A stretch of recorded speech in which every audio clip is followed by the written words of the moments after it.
जौहर साहब वहां बैठे हैं। सन 77 में छपरा से मैं मेंबर पार्लियामेंट बन के आया था लोकसभा का। हम सब लोग एक साथ थे, सभी लोग आंदोलन में थे। आप लोग भी जेल, हम लोग भी जेल। कांग्रेस के खिलाफ हम लोग लड़े थे। उस समय जसवंत बाबू जेल में नहीं थे, जो फाइनेंस मिनिस्टर हैं। थे क्या आप जेल में? हाँ, कभी जेल नहीं, आंदोलन में जेल। तो आप लोग तो बिना हरे फिटकिरी का कोई ना कोई पद ले ही लेते हैं, चाहे इधर हो या उधर हो, दोनों पार्टी।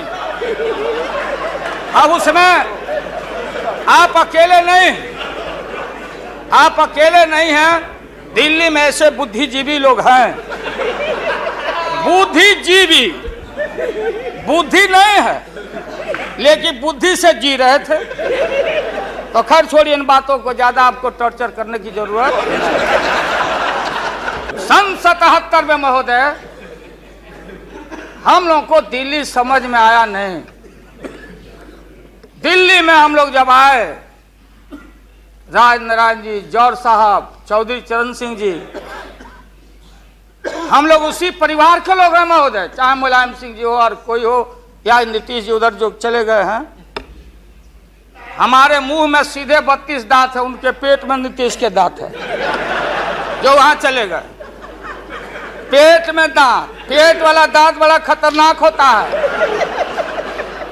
तो महोदय मैं सन 77 को याद दिलाना चाहता हूं। हम तो आपसे लड़ाई शुरू से लड़ रहे हैं, ये नई बात नहीं, किसी कारण से नहीं। जनता पार्टी का खंड खंड हुआ, कोई यहां गिरा, कोई वहां गिरा, कोई वहां गिरा। बंगलोर में हम लोग जुटे, नाम का सारा झगड़ा, ये सब बात। लेकिन सन 77 के सत्ता को हम लोगों ने लात मारा था। क्यों मारा? हम सत्ता के भूखे नहीं हैं। हमने उस सवाल को उठाया था। अरे नए नए आप आए हैं, मुझे अफसोस है कि आप लोग जा रहे हो इन लोगों की वजह से। सन 77 में दोहरी सदस्यता का सवाल उठाया गया था मजबूती से हम लोगों के द्वारा कि अगर आरएसएस में रहना है। जौहर साहब भी बोलते थे, छाती पर हाथ रख के बोले, यही उठाए थे। हम तो लोग नए थे।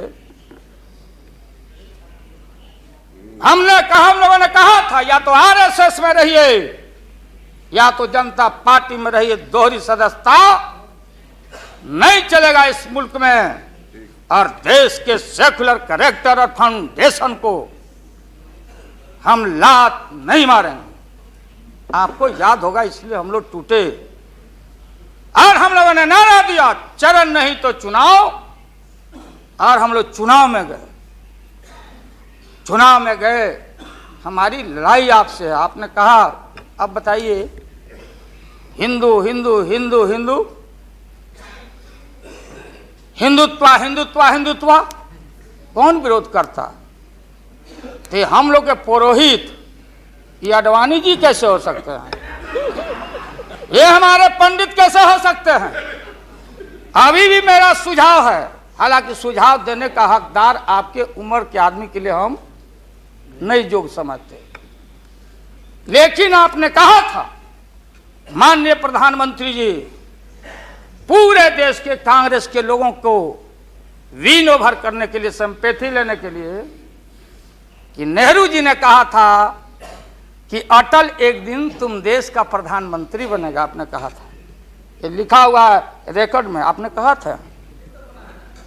तो आप एक बार नहीं, आप 2 बार हो गए। नेहरू जी तो एक बार बोले, आप हो गए 2 बार। आप तो जान छोड़िए मुल्क का। महोदय दूसरे का दे दीजिए। महोदय क्या आपने कहा था? अब अपने हम लोगों ने, अब आप हम लोगों को पाठ पढ़ाते हैं। अडवाणी जी चले गए उठ के, अडवाणी जी उठ के चले गए। आप हमको पाठ पढ़ाते, हमको शिक्षा देते। जब हमारे आदरणीय जो चोटी के नेता थे मुल्क के नेहरू जी जैसे लोग, लोहिया जी, जयप्रकाश नारायण जी, सारा जो पक्ति के उस समय नेता थे, उन्होंने आपको जरूर आशीर्वाद दिया और उनके आशीर्वाद से 2 बार आप हो गए। कहीं मेरे चाचा बैठे हैं, गफूर चाचा, कहीं मेरा भाई बैठे हैं नीतीश कुमार, कहीं हम लोग के गुरु जौहर साहब बैठे हुए हैं, गुरु थे हम लोग के पुराने गुरु जौहर साहब के कपड़ा में, लता में, अरे भाई रुको ना भैया, सुना करो ना, कोई परिवर्तन नहीं हुआ। आप देखेंगे कि हम लोग टाइट कपड़ा पहन के आते हैं। जौहर साहब का पोशाक देख लीजिए, और बिहार में जाते हैं तो फिर वहां पोशाक आप देख लीजिए, अरे भाई फटा, यही स्थिति उनकी रह गई, अब उनका क्या दोष हो सकता है। तो आखिर इनका और उनका जो मिलन हुआ, जौहर साहब का और रूमर फ्लोटिंग सेंटर का जो मिलन हुआ, तो ये बड़े सोच समझ के हुआ। कहाँ फंसे हुए हैं जौहर साहब? जौहर साहब आप मुख्य दर्शक हैं, आपने हमको समाजवाद का पाठ पढ़ाया था, मुलायम सिंह को पढ़ाया था, आप कहाँ बैठ के टुकुर टुकुर देख रहे हैं? ये है, लेकिन धर्म अधर्म की बारी आई है, तो आज गद्दा चलाना पड़ रहा है तुम्हारे पीठ पर हम लोग को।